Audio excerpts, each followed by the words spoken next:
This is Cheryl Beckerich.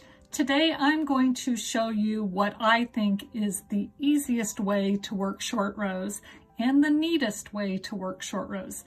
That is with the German short row method. That's what was used on this swatch. The swatch is done in pink, except for the short rows, which are done in white.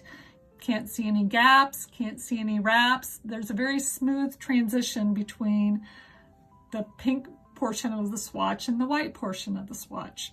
Of course, you can see there's extra fabric there because we've created some extra rows with the short rows in white.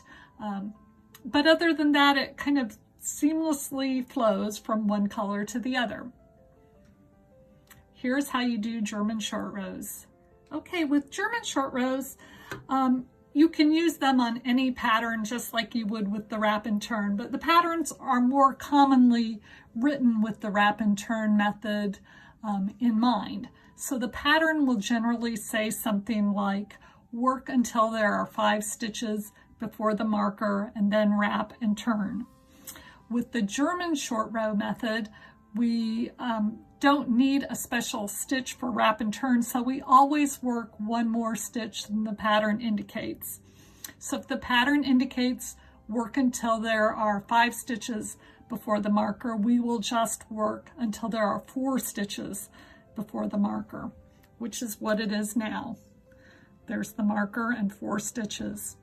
So when we're to our wrap and turn point, or our turn point in the German short row, we'll just turn our work over. The first thing we need to do is check and see where our working yarn is, because on the German short row, your working yarn always needs to be at the front of your work, which it is.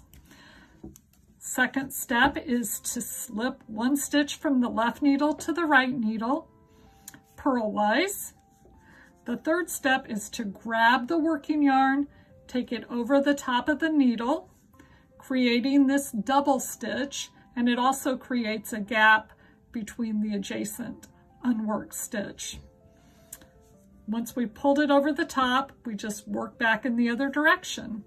So in this case, we're going to be purling, so we need to bring our yarn back to the front of the work, and we'll purl on to the end, or to the next point of a German short row.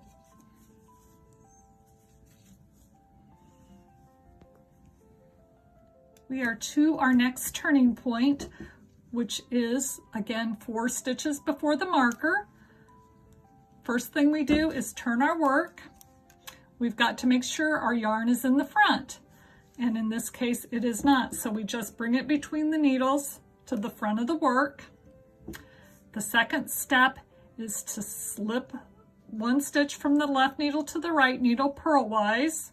We grab our working yarn, take it over the top. That's step 3, which creates this double stitch and this gap.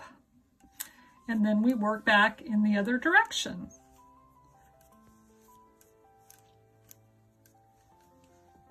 We're going to work back until we're 4 stitches past the last turning point. We can see this double stitch here was the last turning point, and we will count that as 1 stitch. 1, 2, 3, 4. So we've worked until we're 4 stitches before the last turning point. So step 1 will be to turn our work. Step 2 is to make sure the working yarn is at the front of the work, which it is. Step 3 is slip from the left needle to the right needle purlwise. Step 4, take the working yarn and pull that stitch over the top of the needle, creating the double stitch. You can see the one from the previous turn is right there, and this one here.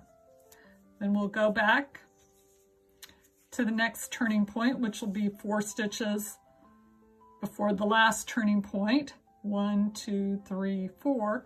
So we just have to work a few stitches here. 1, 2, 3, 4. We're ready to turn.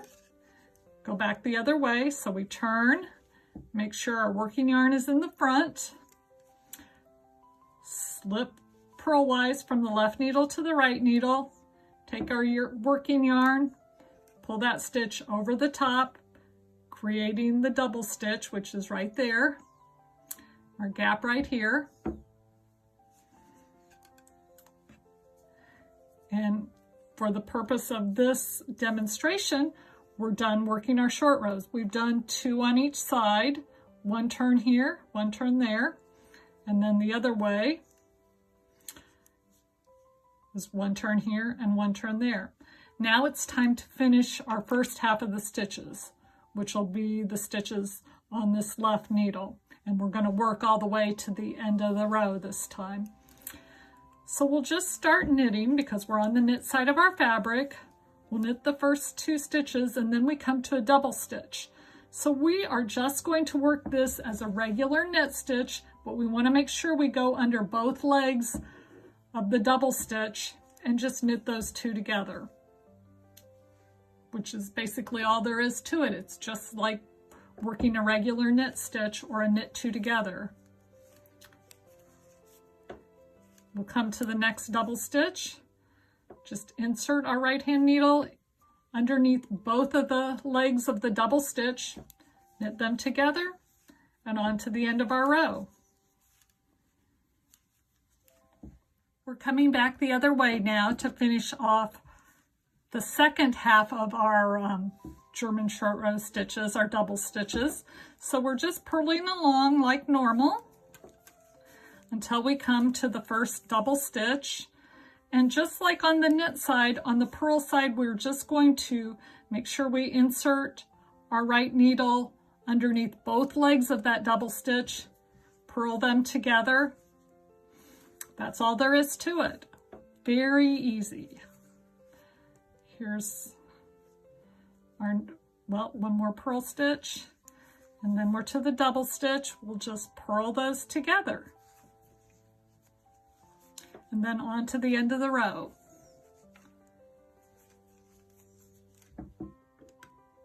We've completed both of our finishing rows now, and we'll just take a look at the right side of our work. Hold this up a little bit closer. Again, very neat and clean. No gaps, no wraps that had to be hidden. It all is just done with working those double stitches as a knit 2 together or a purl 2 together. Come back for a refresher anytime you need a little update on German short rows. But if you're anything like me, I think this will become your go-to method, and it's just so easy. You don't even have to think about it every time like I always did with wrap and turn. I would always have to give myself a little refresher every time I did it, even though I've done them many times. So thank you so much for watching. I hope you love the German short rows as much as I do. Bye-bye.